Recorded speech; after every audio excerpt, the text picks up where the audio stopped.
magacayga waxa la yiraahdaa Xuseen Maxamed Ibrahim loona yaqaan Abwaan Casaan marka hore halkan waxaan ka salaamayaa ummadda Soomaaliyeed oo dhan meel kasta ay joogaan baan ugu salaamayaa assalaamu calaykum waraxmatullaahi wabarakaatuh salaanta islaamka waxaan si gaar ah u salaamayaa dhammaan xildhibaanada Soomaaliyeed ee la doortay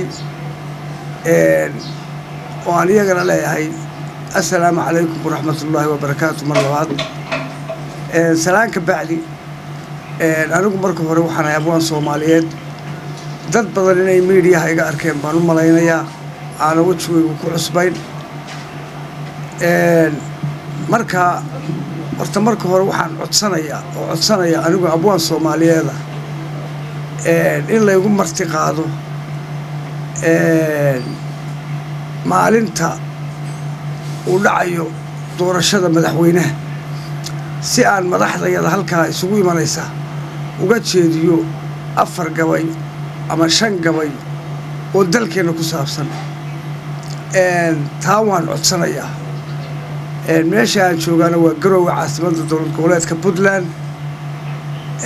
marka adeerto waxba hadalka sii badin maayo xildhibaanadan iyo la hadlayaa waxaan leeyahay xildhibaanadan doorano gala dadaal fiican u adkaysta diifiya haraa dalku waa bilow dalka mara dhamaantii u taga duulka kala yaacay dadka shiriya meesha tagtaan daacadna u sheega hana dugina deeqsaa jiree wadin door biday durduraan gurayn iyo metela xaggeeda leh noqdo duul walaala atashiga dooda ku heshiiya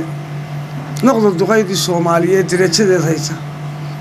idinkaana daadihin kareen doona calankeena dalka waa u jeedaan dhammaan egtadaanada dagaaladu waxay nagu dhigeen diriirta aaneen dabaduhu waxay nagu misleen daalin geesale dadka inaan cunay moodayaan qarna daawaday nin waliba dusheenu ka naxay diirka oogada tan yar bay dhammaan wada yihiin doorkii noo haray dumarka raggii biilayo dacad waa noqoy dagaalkaas sokeeyana baday dooda aanay doqoniina waa shila tashado daraha guudeega idinkaana daadihin kareen doona calankeena dumarkii ciyaalkan dhaliya duqaydii ciideena inamadii dalkeena u kiciyo marinay doorkii dayac bay ku leedeen raggii diranaa jiray maydkooda lama duugayo waa damiir xumo bahalkii dilaaga u xuma habar dugaagoo dhan ee dabada weylaha lahaa dibida saynteeda miciyaha dibnaha saari jirin dugubsano arka dacwiyo dhurwaaba iska cunay danabadeennii deelayda waxa igu wacan doondu wayaga doqoniina waa shila tashada daraha guudeega idinkaana daadihin kareen doona calankeena dalka waad u jeedaan dhammaan egtadaanada eebaan assalaamu calaykum waraxmatullaahi wabarakaatuh